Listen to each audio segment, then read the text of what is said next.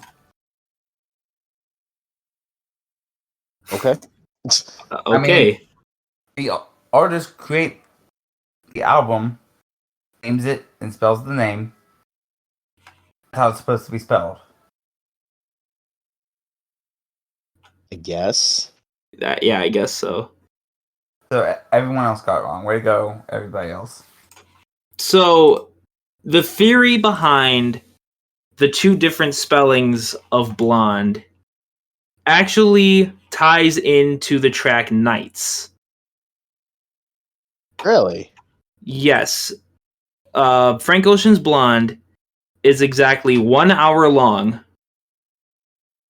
and exactly 30 minutes into the album is when the beat switch happens on Nights. Okay. So that the theory is that the first 30 minutes are one variation of the spelling of Blonde, and after the beat switch on Nights happens, it transitions into the second half, which is another variation of the spelling of Blonde. I don't remember which one comes first and which one comes second, so don't quote me on anything like that, but that is the theory. That there are two halves to this album. I guess there's Blonde without the E, and then there's Blonde with the E. And the beat switch on Nights is the transition from Blonde into Blonde. You know what? I'm down with that. Let's go. I'm down with this.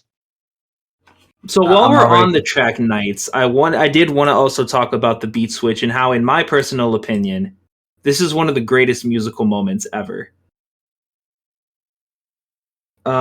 Just the way that it builds up with multiple layers of guitars, and then it just switches just like that, like it's fucking just seamless. I think that is one of the best musical moments ever, and one of the better moments on this album. So what do you guys think about that? I quite enjoyed it. And just kind of the song overall, because I think it is the most streamed. Oh, I lied. Pink and White is actually the most streamed song on this album, but Nights is one of the more popular songs on this album. So what did you guys think about Nights?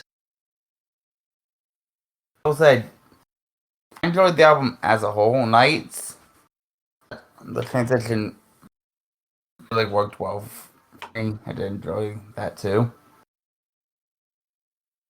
It's a really good album to go to. Dude, yes. I mean, I completely agree with Condor. This was a beautiful album. And I mean, as far as Nights specifically, I really enjoyed the song. It was probably my favorite song on the album as far as like actual music favorite, because obviously you know what my favorite moment is. Yes, I do in know what this your favorite album. moment is on this album. Yes, I And do. but that beat switch, I will say, I mean, I will definitely give you points for that being like really, really nice. And I would even venture to agree that it was one of the greatest musical moments in history. It was smooth.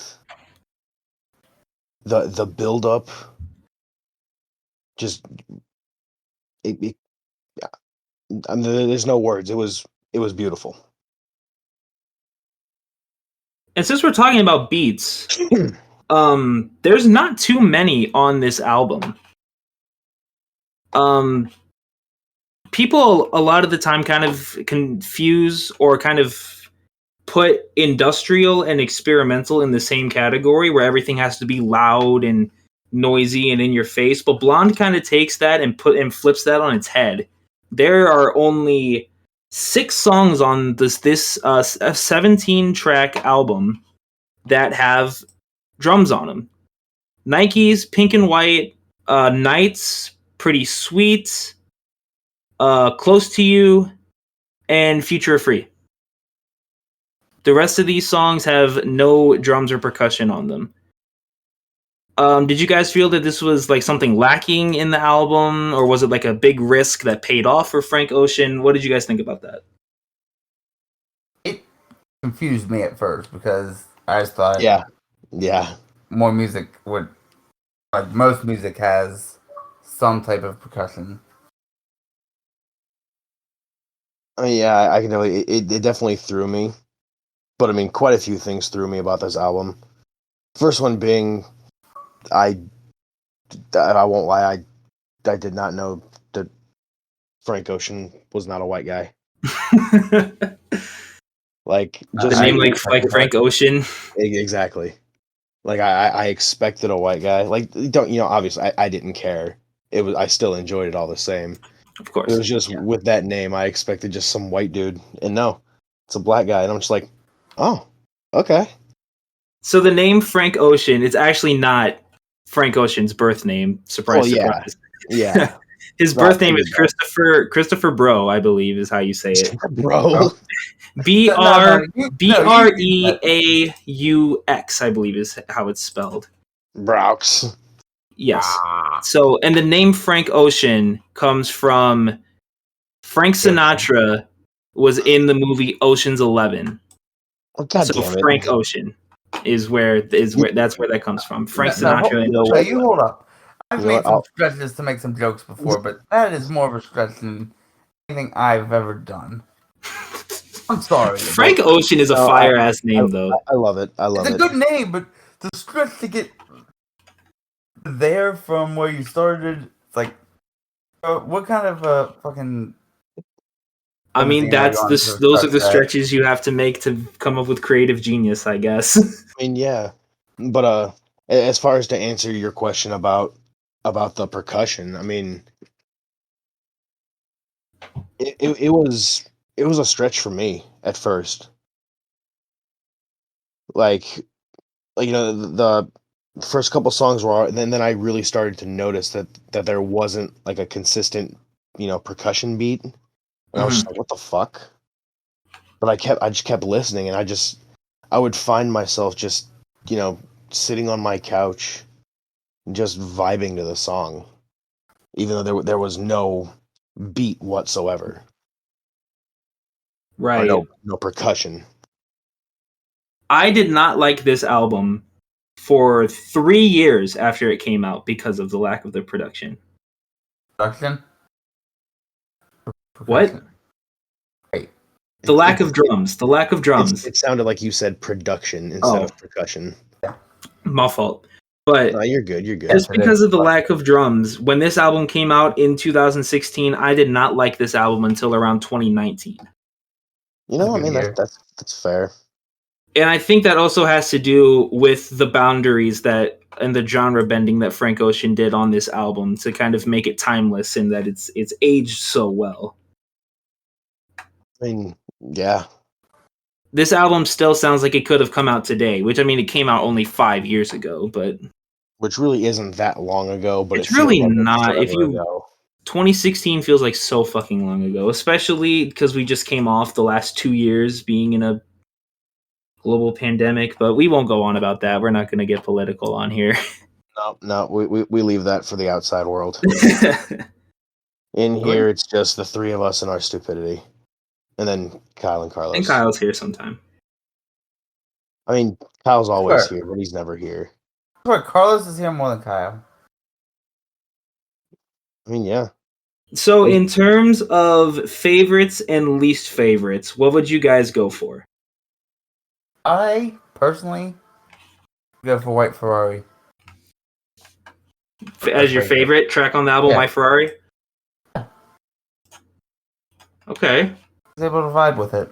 I won't lie. I did enjoy that song too, but it was not my favorite. Whenever I first started listening to the whole album, I was like kind of iffy because all my music is fast, hard. This is the exact opposite of everything I've listened to. I feel that so much. Like this album, like had it not been for the album club, I would have never listened to this album. Mm.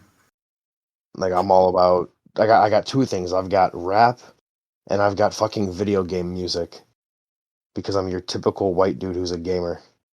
You bitch. Yeah, fuck you too. Thank you. But so okay, hold on, Condor. What was your least favorite track? Yes.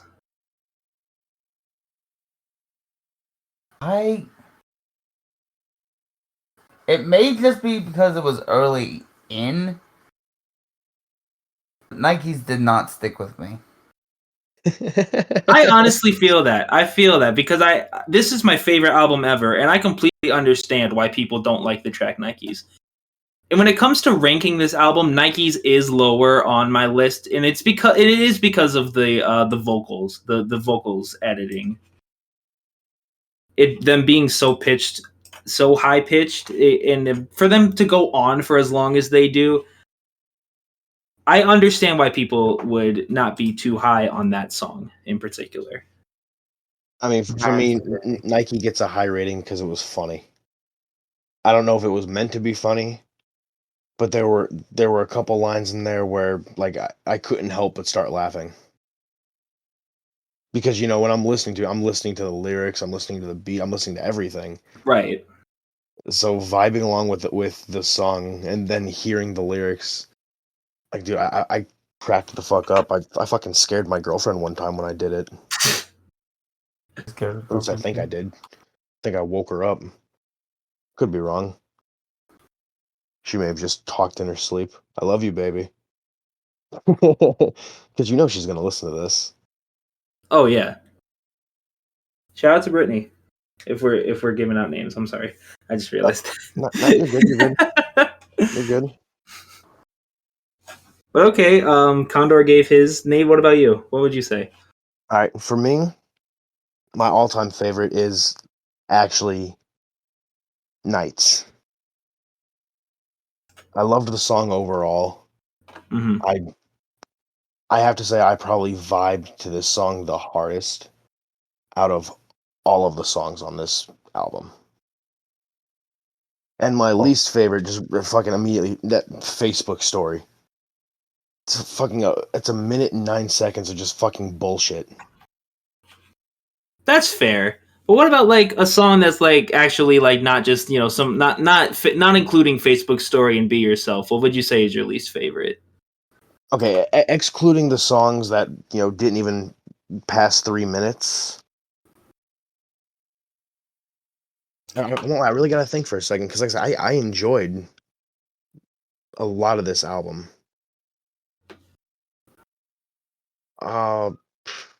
Probably Self-Control. Ooh. Okay. If I'll give out my favorites. My favorite is actually Self Control on this album. Damn. You just stabbed them. My favorite song on this album is Self Control. And then my least favorite, I don't know. Blonde. I guess I'm not gonna say Future of Free because I'm not gonna account for the interviewing part because I would almost consider that like a whole separate interlude closing to the album thing. And hold up, that confused the fuck out of me too. It confuses the fuck out of me too. Yeah. Okay, as long as we're on the same page there. But Yeah, we're all here. it's mostly a lot of it's Frank. Frank is in that like 5-minute interlude part. And I think it's his brother and some of and his friends all like interviewing and talking about like their lives and I think at one point Tyler the Creator is mentioned in that. Yeah, I think so. But not including Facebook Story and Be Yourself. Maybe my least favorite song is Pretty Sweet, maybe. I like Pretty Sweet a lot more, I think, than a lot of people do, because a lot of people probably hear that really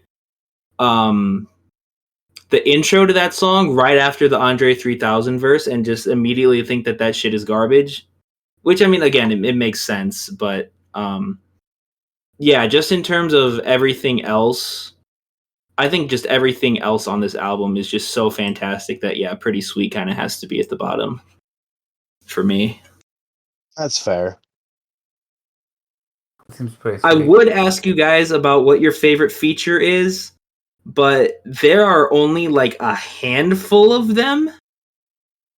And most of them are, besides one, is the rest of them are just like backup. Beyonce has backup vocals on Pink and White.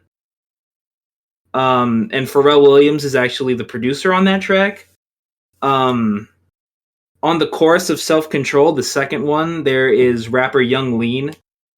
And the other two features that I can only really find are only speculated and they're rumored to be on there. And it's Kanye West and Kendrick Lamar.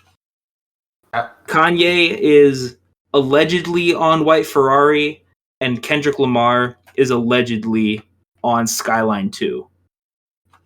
Yeah, I was gonna say I googled a features list and I see both of those names on here.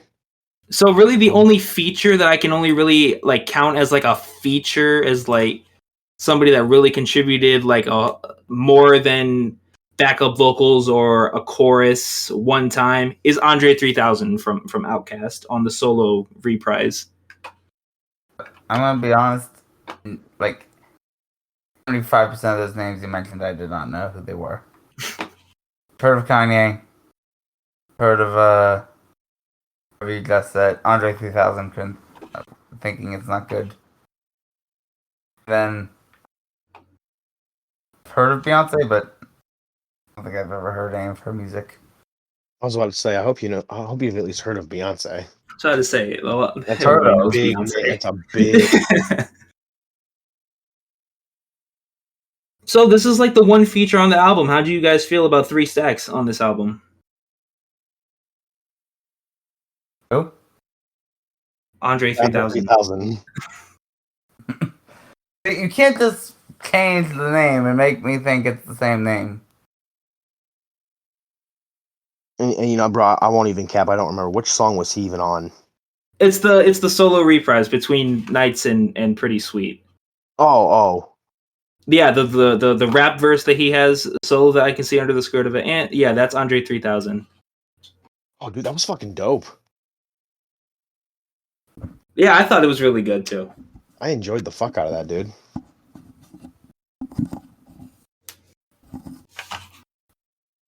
Like, for me, like most of those, you know, songs that like are like a minute and a half or less, like most of them kind of irritated me. And it was just because for me it was a clear break in, I guess, like the flow of what I felt the album was supposed to be. You know, obviously Frank Ocean made it this way. Mm-hmm. You know, I would have never listened to this otherwise, so I didn't know what to expect. So I really didn't like the different breaks with these like bullshit ass minute songs. Especially because I listened to it on YouTube, so I'm sitting there and fucking, a new song would start and I'm like, all right, cool, let's go. And then a minute would go by and I hear a fucking ad. I'm like, what the fuck? But no, I did enjoy Andre 3000 making a little pop up appearance, like around the middle of the album. Yeah, I agree with you. I think this is one of the best guest verses ever. And Andre 3000, I think he goes a little underrated for the masses for Think what so? he did with Outkast and what he's still doing to this day. What is he still doing to this day? Wait, he's still Most recently, he was just featured on the new Kanye album. Oh shit! Yeah, Damn. Andre was just on. He was just Yeah, on Donda. So he's still got clout. He's still doing things. Oh, for sure, yeah. I mean, I just don't know because he's not one of the guys I keep up with, Right, I got you. and I only keep up with He was a still small alive. handful of That's why people. totally. What about a handful of your asshole? Well, and that's later and non-public. Oh, Said I questioned if Andre 3000 was still alive. somehow in that I heard handful and asshole. But yes, Andre 3000. Andre 3000 is still alive. Well, that's good to know. So you said you weren't really a big fan of like the minute-long tracks like "Be Yourself" and "Good Guy." Not really. So and nobody's gonna incriminate anybody here, but we're just gonna ask to the whole panel, of course. What did you guys think of the track "Be Yourself"? I'll give it a meh. I won't even lie; it was kind of forgettable for me. Yeah. It's just one of Frank Ocean's friends' moms leaving him a voicemail saying, "Don't do drugs, don't drink." And then she goes on quite a little bit about how when people become weed heads, they become sluggish, lazy, stupid, and unconcerned. Hey. Yeah, I mean, like I found comedy in them when there was some, but like I said, I personally didn't like the little breaks in between the actual music. Right. Like I said, it was kind of forgettable just because it was, someone's mom leaving a voicemail spouting off about drugs and alcohol. Stuff we've all done before. So yeah, exactly. The thing I found the most hilarious about that interlude is the sheer irony of it. Because she's given this minute and a half long voicemail about not smoking weed and drinking alcohol, and then in the very next track, Solo, in the first line, Frank Ocean says that he's gone off tabs of LSD. So that was the part that I appreciated the most, was just the sheer irony of Frank Ocean including that on the album. Where did I break? I will say that having that pointed out to me, that is really funny. Like I said, it was forgettable for me, so I didn't put it together. Right, I got you. But no, but with you pointing that is really fucking funny. Don't drink, don't do drugs. I'm gone off tabs of LSD. Gone off tabs of that acid. Yeah, that's like, what Frank says on Solo. Like, did you not just hear the voicemail that we just did? No, I think he heard it, and he was just like, "Nope." He heard it, and that's what made him. That's what made him do the acid. Made him do it. He was just like, he's like, "Nope, I don't even want to be here anymore." Spite, motherfucker. Exactly.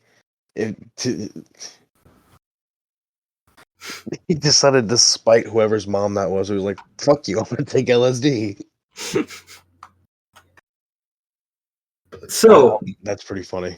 for closing thoughts on this album, I guess we'll put it on a 1 to 10 scale. I think everybody knows what I'm giving this album. It's a 10 out of 10. It's perfect for me.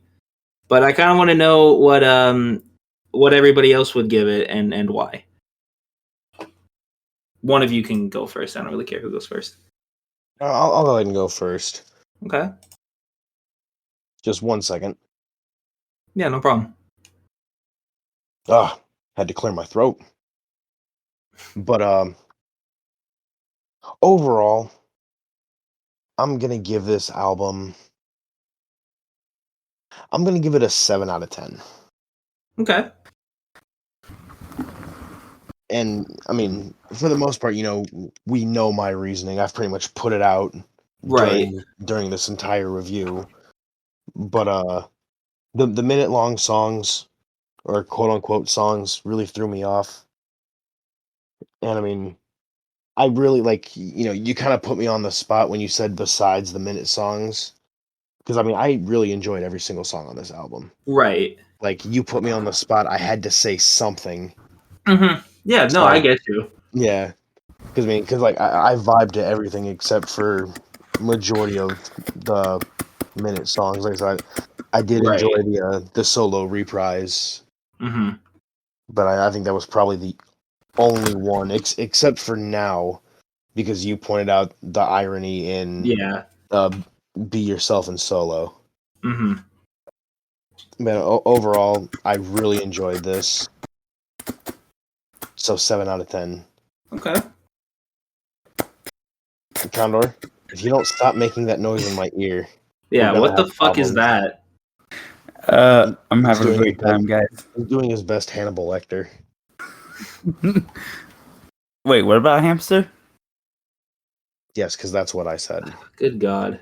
But the question that wasn't asked, I would like to give this a rating. That question was asked. Okay. Literally what I just finished doing.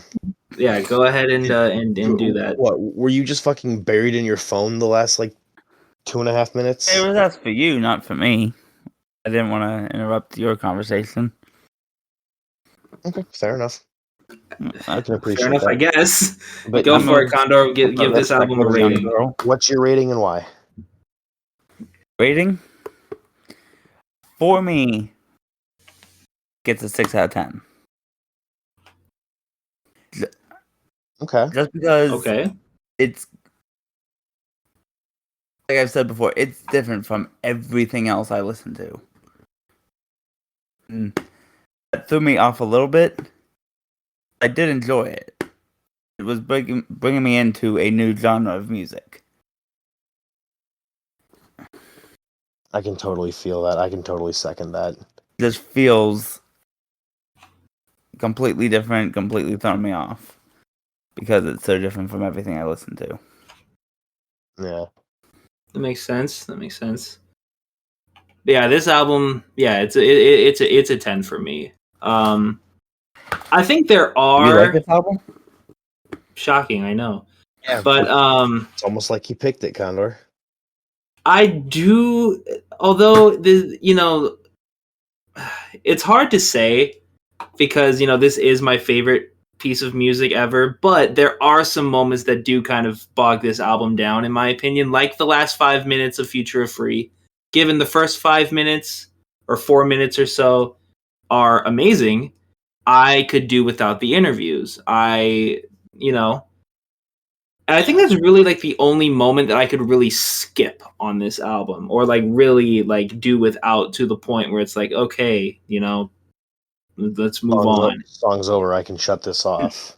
I think I told you this before the podcast, but the first time I went to listen to this was in my car, and I think I must have hit shuffle on the album. First thing I got was that song. Oh, Future of Free was the first one? Yeah, and Oh, that's awkward. it threw me off A little bit. Okay, it went from music to this interview. What's the rest of the album gonna be like? But no, I just You hit just shuffle by accidentally hit a accident. button. What does this button do? You accidentally made mistakes. It accidentally was an accident. But I do think that everything else on this album is just too great, too amazing, especially the first 9 tracks. The run from Nike up until Nights puts Frank Ocean up there for me, and like in terms of like even just greatest musical artist ever. I think there's only like a handful of artists that can make a 9-track run as great as Nike's Up Until Nights. And then even, in the later parts of the album, White Ferrari, Siegfried, and Godspeed back to back to back is amazing. And yeah, I think that just those 2 moments alone are enough, of course, to compensate for the 4 minutes that I could do without. So yeah, this is definitely my favorite record of all time. It's one of the easiest 10s I've ever given. Given that was years later, and I did not like this thing at first, but Right. once I actually like got my head out of my ass and kind of sat down and listened to it, it became one of the easiest 10 out of 10s I've ever given. Yeah. Once you're actually like, you know what, I should actually listen to this. You Yeah, right. Like and all as soon those as it years started, you're just later. like, oh my god, yes. Yeah, right. Like I was just stuck listening to Channel Orange and some singles, and I was like, maybe I should give Blonde another shot. And it's like, holy shit, this is the best thing he's ever done. Yeah. Kind of funny that when it first came out, you hated it, and now years later, it is one of the easiest 10 out of 10s you could ever give. It is your favorite album. Yeah, maybe I need to go back and do that to some other albums. Kid Cudi, Speeding Bullet to Heaven. I'm looking at you. No, that album just sucks overall. Maybe I'll present that to the album club just to see what you guys think about it. It's Kid Cudi, basically making like a Nirvana album. Oh I know the god. second band you said. And Beavis and Butthead make appearances in there.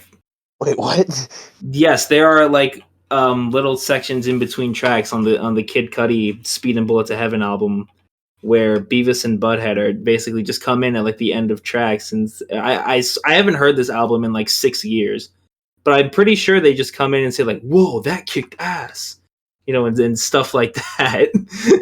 Yeah. What kind of stuff? But yeah, like that? I don't think that Kid Cudi album is very good. But this Frank Ocean album is very good, and I think that's. Did anybody else have any other closing thoughts on Blonde? No, I mean, I got my piece out. I got my I enjoyed $1.50. $1.50. Wait, Okay, I think for Frank Ocean's Blonde, I think that's where we're gonna leave it. Oh wait, this is the what? Frank Ocean album? I think that's a good place to leave it. Be sure to let us know on Twitter, of course, at Condor What. Be sure to voice your opinions on this album if you did, in fact, join us for this listening experience. And be sure to tune in to our episode in 2 weeks when we'll be covering the Black Keys El Camino. And yes, you know what? Since we still got a little bit of time left here on the panel, Condor, why don't you give us a very quick synopsis of what we should be expecting in this album? Okay, as I've been saying throughout this review, my style of music is faster pace. Yeah. So we got first 3 songs. You're hitting off with some Lonely Boy, Dead and Gone, and Gold on the Ceiling. Great songs, but even in there, the 4th song, you got Little Black Submarines. You're starting that off pretty slow. Okay. But the breaking point in there, it hits me. I'm Go excited. from the slow pace song to okay, they just decided to speed all this shit up. I just fucking cranked that shit up to 11. Okay. I'm very excited to listen to this album. I'm excited to listen to all the albums for the album club. Oh yeah, I can't wait till we get to mine. I'm very happy that mine actually got voted for last. Why you call me fat? Sure, why not? Okay. Because not one of my words in there ever referenced you or calling you fat. So at this point, dude, I think at this point either Kyle's fucking with your headset or you're just fucking hearing things. What about a can of beer? Oh, sweet. Thank you. My point exactly. But yeah, Where did you get the beer from? dude, I don't even ask at this point. Okay, so we just covered Blonde. We've got El Camino next by the Black Keys. And then after that, we have got Music to Be Murdered By, the 2020 release from Marshall Mathers himself, Nem Nem. Good old Nem Nem. I can name 3 rappers: Marshall Mathers, Slim Shady, and Eminem. I'll do you one better. Eminem, Marshall Mathers, Slim Shady, B Rabbit, and the white guy from the 50 Cent video game.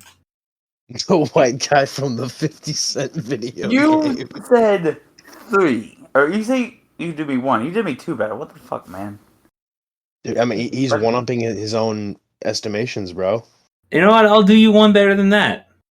Uh-oh. Dr. Dre's acquitted murderer.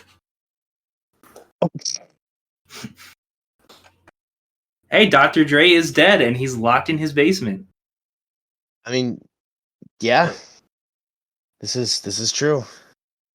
These are facts, as spoken by M. It indeed is. But that's gonna bring this episode of What the Condor to an end. Indeed it is. Next we have the Black Keys in 2 weeks, and in 4 weeks we have Music to Be Murdered By. Be sure to join us next week, though. We've got some good stuff for you next week as well. It's not. No, we're still gonna bring you our weekly stupidity. Don't worry, course. that's not going away. Oh no, we're not going anywhere. We're not going anywhere. They're gonna have to steal our studio from us to stop us, and even then, we're still gonna find another studio. We will bring you the What the Condor podcast. All right, and with that, I just have one more thing to say. Of course. Rest in peace to Pop Smoke, and we'll see you next week.